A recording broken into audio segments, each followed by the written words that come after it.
Hola, somos el grupo número 5, integrado por Mariela Mata y mi persona Ariana Macías. El tema que vamos a tratar son los hotspots y los ocean ridges. Bueno, yo les voy a hablar sobre los hotspots. Un hotspot o punto caliente es una gran columna de material de manto caliente ascendente o magma, que se eleva desde el límite del núcleo del manto, llamado penacho de manto. Este es un área debajo de la corteza donde el magma es más caliente que el magma circundante. El calor de este magma es extra caliente, provoca el derretimiento y el adelgazamiento de la corteza, lo que conduce a una actividad volcánica generalizada en la superficie de la Tierra, sobre el penacho. Entonces se puede denominar a un punto caliente o resumiendo como un punto, una fuente localizada de alta energía térmica que sustenta el volcanismo.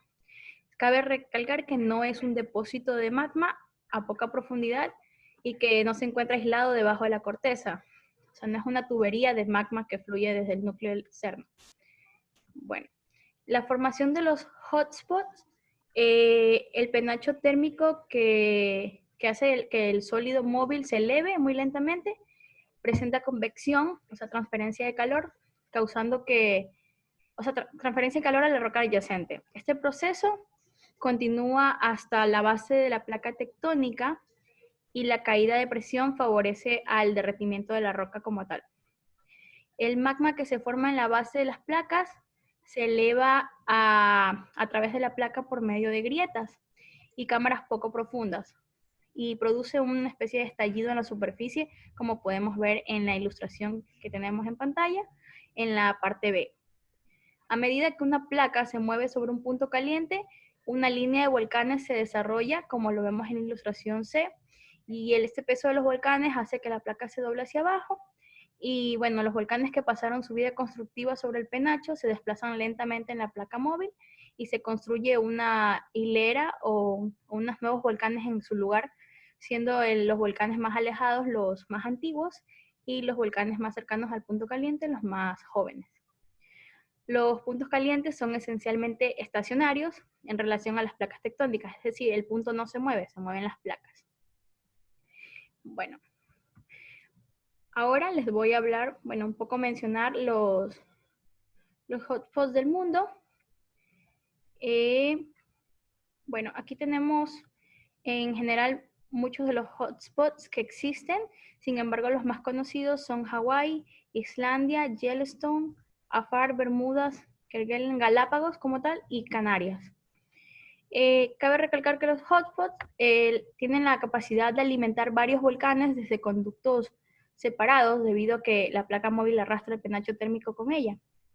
Esto expone que una causa probable de por qué los volcanes pueden volver a erupcionar después de encontrarse inactivos por siglos y bueno, incluso que haya desplazamientos de distancias muy largas al punto caliente.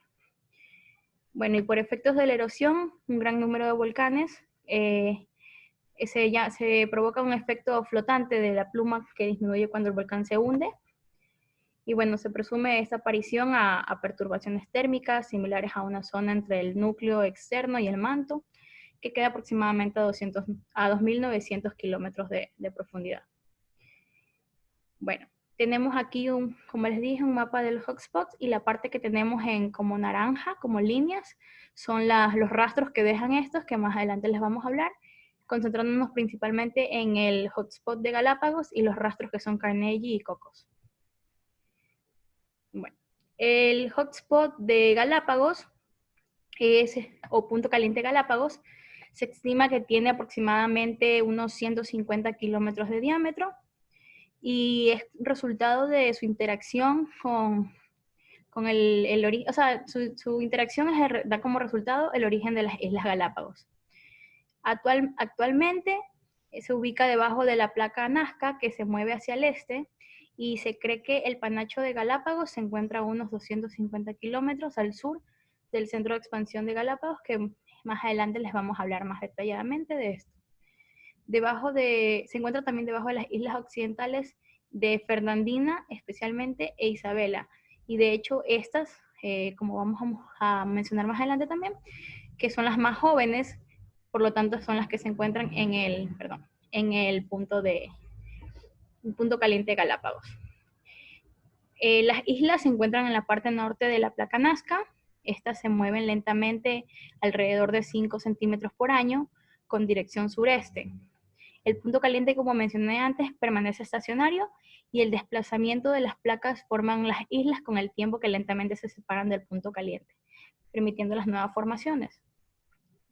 Por estas razones, como les mencioné, San Cristóbal tiene aproximadamente 4 millones de años, mostrándose ser una de las primeras islas que se formó, una de las primeras islas que se formó, que se encuentra en superficie, porque las islas más antiguas ya se hundieron y ya por efectos de la erosión ya no salen a superficie. Y bueno, las más recientes, como mencioné, Fernandina, que tiene alrededor de 700.000 años y que posee uno de los volcanes más activos del mundo. Con respecto a los efectos del hotspot, voy a mencionarlos un poquito. Tenemos aquí en la parte derecha un mapa batimétrico de Galápagos en el que se encuentran diferentes características de los efectos que presenta el punto caliente como tal. Esto tenemos en primer lugar y como que el general, el archipiélago de Galápagos como tal, resultado del volcanismo del punto caliente, y evidencia su ubicación actual con las islas Fernandina e Isabela, que son la actividad volcánica que está bastante presente, mientras que las islas más al oriente se presentan en menor actividad. Tenemos también la cordillera de Carnegie, que es considerada como un rastro del punto caliente en la placa Nazca. El lineamiento de Wolf-Darwin y las islas del norte, producidas por el alto flujo de calor por acción del punto caliente y también por tensiones desviadoras inusuales fuertes, que se propagan en la litosfera. Y el centro de expansión de Galápagos, de extensión de Galápagos, que se denomina así al límite entre la placa Nazca y la placa Cocos. Tenemos también como resultado de esto que la placa Cocos es una huella muy clara del exceso de corteza producida por el punto caliente. Esto tiene mucho que ver con la ubicación del punto caliente que más adelante se les va a poder explicar. El resultado del punto caliente se conoce como una provincia volcánica de Galápagos y constituye un excelente ejemplo para investigar las interacciones de los puntos críticos. Se encuentra constituida por varias cordilleras que muestran la corteza oceánica engrosada y que probablemente resultó en la interacción entre el punto caliente de Galápagos y el centro de expansión de Cocos Nazca. Bueno, mi compañera estaba hablando sobre los ridges, pero ¿qué son los ridges? También se los conoce como dorsales oceánicas. Estas son cordilleras submarinas que pueden alcanzar una altura media entre los 2.000 a 3.000 metros por encima de las llanuras oceánicas. Presentan un relieve muy accidentado, con laderas amplias y una cresta que es bien marcada por un surco central que se llama rift. Como pueden observar en la imagen a la derecha, podemos ver la cordillera y en la parte central el surco del rift. En algunos casos, estas dorsales pueden llegar a aflorar sobre la superficie del océano, permitiendo así el desarrollo de islas o de los archipiélagos volcánicos.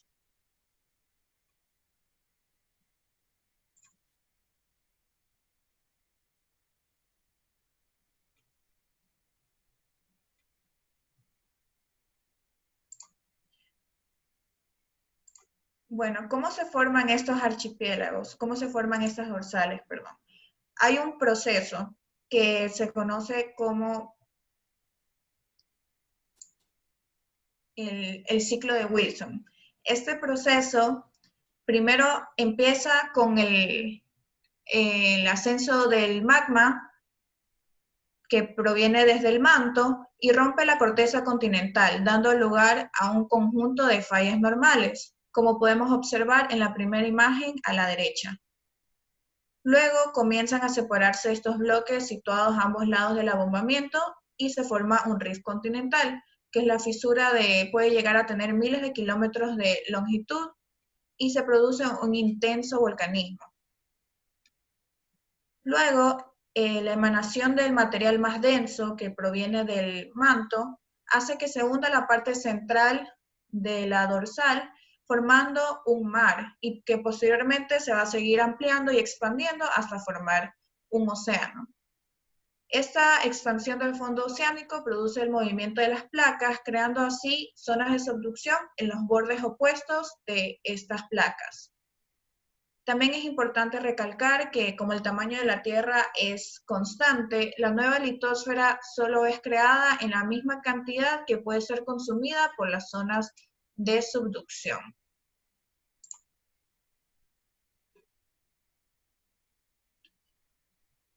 Con respecto a la litología de estas dorsales, vamos a encontrar varias capas. En la parte superior vamos a encontrar una capa de sedimentos que puede ser de material orgánico del mar o del océano. Luego vamos a encontrar una capa de pillow lavas.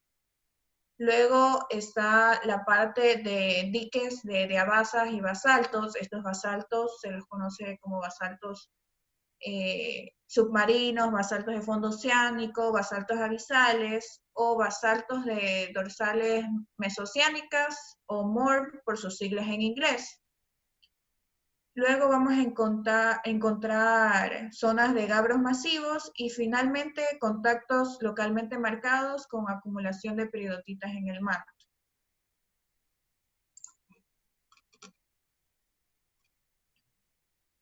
Existen, otro nombre con que se conocen a las dorsales son los placas de divergencia, porque separan a las placas. Existen muchas dorsales alrededor del mundo, entre las que podemos mencionar la dorsal de Adén, la dorsal Juan de Fuca, la dorsal del Pacífico, la de Chile o la de Galápagos.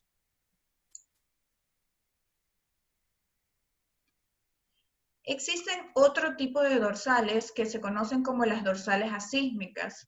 Estas son estructuras volcánicas lineales, no son muy conocidas, pero estas pueden llegar a elevarse entre 2.000 o 4.000 metros por encima del fondo oceánico. Inclusive pueden llegar a tener 100 a 200 kilómetros de ancho y de 700 a 1.000 kilómetros de largo. Algunos estudios estiman que puede cubrir inclusive el 25% del fondo oceánico. Estas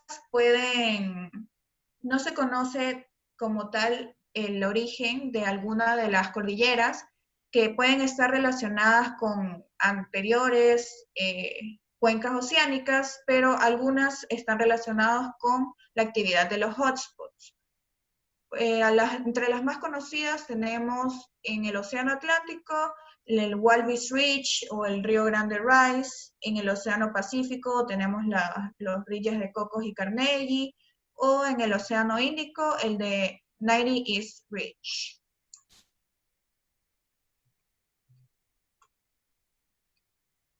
Bueno, les voy a hablar un poco como ejemplo de la dorsal de Galápagos.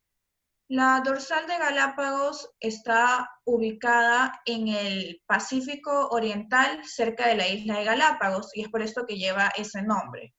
Representa el límite entre la placa Nazca y la placa Cocos. Su eje de expansión, como mencionó mi compañera, se lo conoce como Galápagos Spreading Center, con las siglas GSC, o como el Cocos-Nazca Spreading Center, como CNS.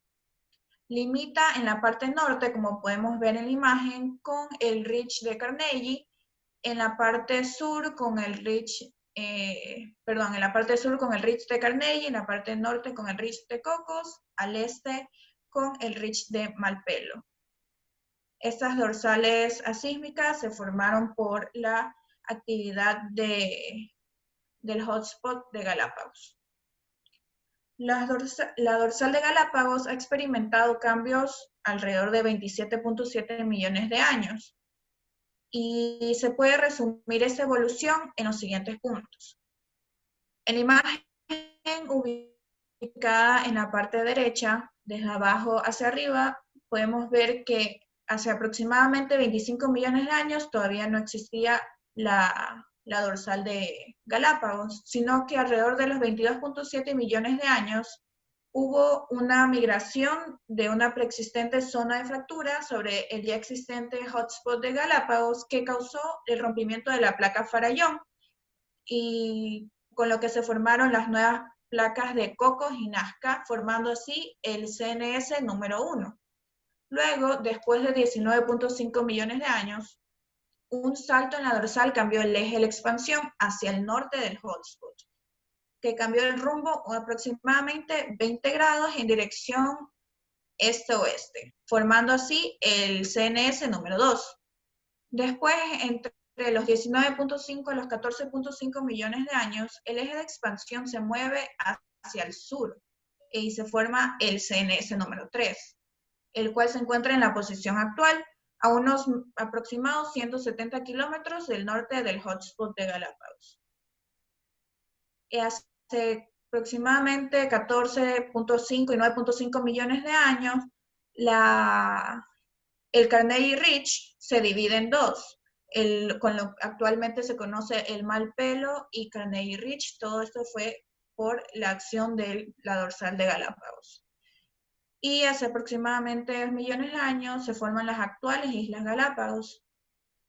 Varios estudios indican que han existido islas sobre el hotspot por al menos 17 millones de años.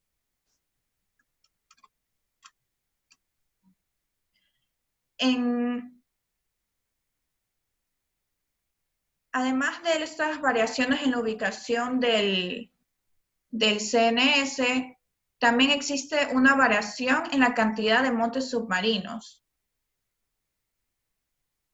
Más o menos entre los 90.9 a los 97.6 grados es donde es más notable esta variación de los montes submarinos. Un estudio realizado por Ben atribuye este fenómeno a la variación en la tasa de fusión del magma producido por existencia de una cámara magmática.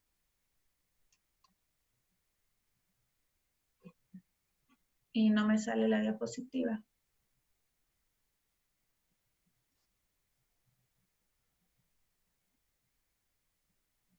Bueno, como pueden ver en la primera imagen, la imagen A, esta zona se ubica en el Valle del Rift. En los circulitos blancos representan los montes submarinos. Como podemos observar, existe una gran cantidad de montes submarinos. Esto más o menos es entre los 95.5 grados y luego nos pasamos a la zona transicional, que está entre los 95.5 y 92.7, donde la presencia de los montes submarinos es mucho menor. Y finalmente llegamos a la última imagen, la C, donde esta es la zona axial, la zona más alta axial, donde se ve que la cantidad de montes submarinos es casi nula.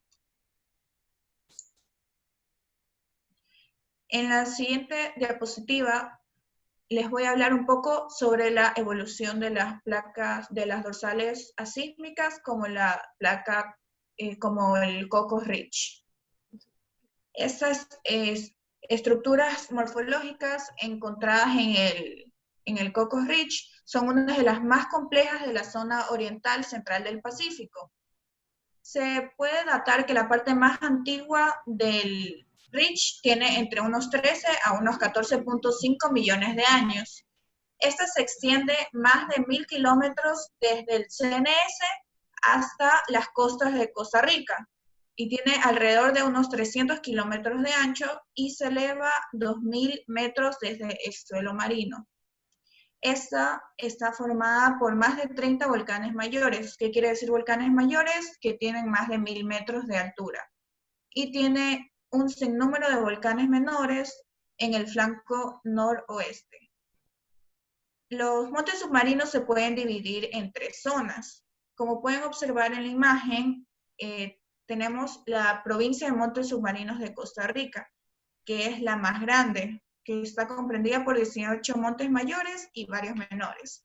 Luego tenemos la provincia de montes submarinos de la isla Cocos, comprendida por 7 montes mayores y varios menores.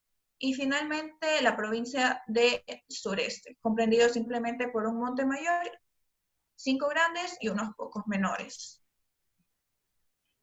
También se encuentra un ridge que se llama el ridge de Coiba, que no es muy considerado a veces como un ridge, pero es una estructura de aproximadamente 150 kilómetros de largo y 100 de ancho. Se encuentra en la parte superior derecha de la imagen que se presenta en la diapositiva. Varios estudios lo clasifican como un altiplano grande cubierto de sedimentos con los flancos escarpados al oeste y al sur y de una altura de hasta 1500 metros. Y se ha datado la edad en 15 millones de años. Se cree que es una extensión de la dorsal de Cocos que sufrió movimiento por una falla transformante que fue una predecesora de la actual zona de fracturas de Panamá, que también se la puede observar en la imagen en la diapositiva. Luego tenemos la dorsal asísmica de Carnegie. Esta, en cambio, está ubicado sobre la placa Nazca y se encuentra en dirección este-oeste. El ridge de Carnegie es de aproximadamente 600 kilómetros de largo y 300 de ancho. Se extiende desde la plataforma de Galápagos, a la izquierda de la imagen, hasta la fosa frente a las costas de Ecuador y Colombia, a la derecha de la imagen. Las zonas más antiguas se estiman que se formaron hace aproximadamente 20 millones de años. Está conformado por varios montes que no superan los cientos de metros de altura y están cubiertos de sedimentos. Por otro lado, el ridge de Malpelo se encuentra en dirección noreste-sureste y es de aproximadamente 300 kilómetros de largo y 100 de ancho, datado en una edad mínimo de aproximadamente 17.3 millones de años. Se separó de la dorsal de Carnegie debido al CNS y la actividad de la expansión del fondo oceánico.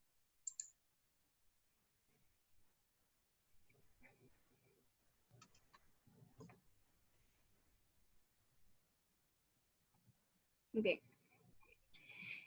Yo les voy a hablar en este momento de la posición del hotspot en los últimos 20 millones de años mediante el análisis del exceso de corteza. Este es a base de un paper que nos tocó leer a nosotros sobre que mencionaba las diferentes grosores que tenía la corteza que se habían determinado por medio de perfiles a lo largo del centro de expansión de Cocos Nazca. Principalmente las grandes provincias ígneas, las mesetas oceánicas, son segmentos de la corteza oceánica engrosada originada en regiones que muestran una mayor producción de masa fundida. Dentro de la fuente del manto, el exceso de fusión se ha asociado típicamente a la presencia de anomalías térmicas inducidas por plumas. Estas se elevan desde el manto profundo a la surgencia activa o a las heterogeneidades composicionales de la fuente del manto.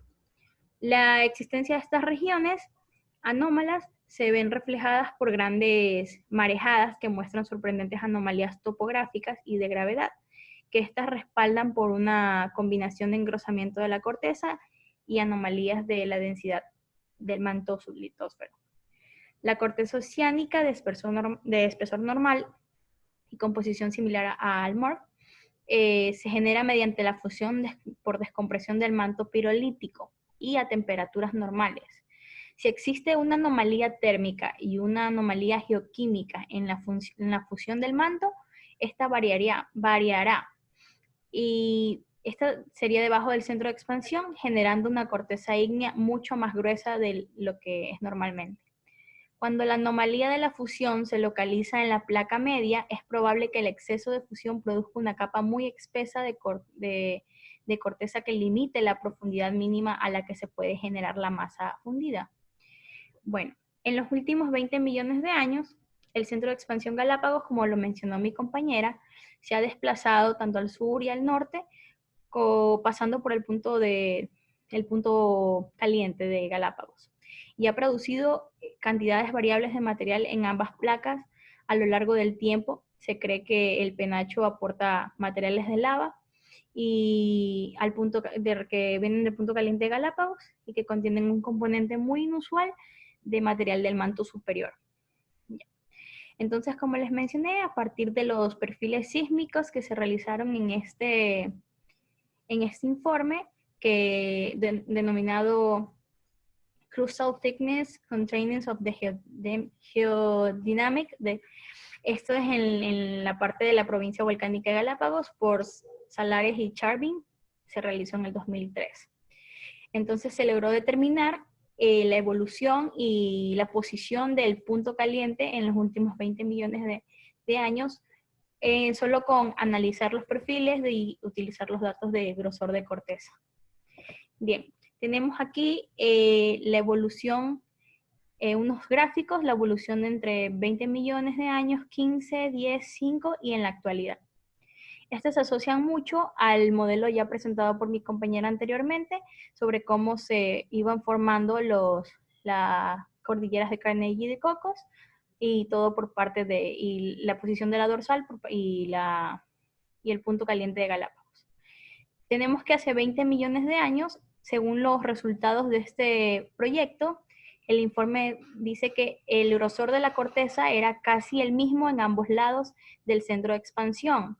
¿Esto qué quiere decir y qué sugiere? Que el punto caliente se encontraba aproximadamente centrado en ese momento del centro de expansión, como lo podemos ver en la imagen de la izquierda, en la parte de arriba, de los 20 millones de años. Que el punto caliente se encontraba exactamente en el centro de expansión, por lo que el grosor de la corteza no había una diferencia entre las dos placas, sino que se encontraba uniforme. Hace 15 millones de años, en los resultados se obtiene una corteza mucho más gruesa al norte del centro de expansión. Y más gruesa que al sur, lo que indicaba que el punto caliente probablemente estaba ubicado debajo de la placa Cocos. Entonces, eso quiere decir que al norte se encontraba el centro de expansión, como podemos ver en la imagen que les proyectamos en este momento en la parte izquierda inferior. Y asociado a la explicación que dio mi compañera, en este momento ya se estaban empezando a formar las cordilleras de Carnegie y la cordillera de Cocos y Malpelo. Cuando hace 10 millones de años se volvió a encontrar registros de que no existía una variación tan notable, pero sí existía variación, o sea, solo no era tan diferente la una con la otra, era una mínima variación. De que el espesor de las placas era diferente, supuestamente.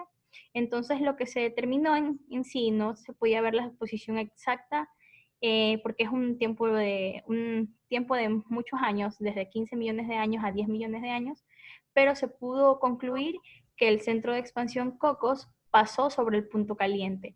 Como podemos observar hace 10 millones de años en la imagen, se trasladó desde el sur hacia el norte, asociando a la formación de las cordilleras de Cocos y Carnegie, que se siguen expandiendo hacia el continente. Bien, y alrededor de los 5 millones de años tiene mucha relación con la actualidad. Los datos que mostraban era simplemente que el punto de acceso punto caliente de Galápagos se había trasladado nuevamente hacia el sur. Es decir, los resultados de grosor no eran tan diferentes, pero sí existía una mínima variación. Entonces ubicábamos el punto como se lo ve actualmente en la imagen que pueden ver en el presente, que se encuentra en la placa Nazca, debajo de la placa Nazca. Y bueno, en esta imagen, asociando a mi compañera, pues ya se daban las formaciones de lo que conocemos actualmente como la provincia volcánica de Galápagos o el archipiélago de Galápagos. Bien. Gracias. Eso sería toda la presentación. Muchas gracias por su atención.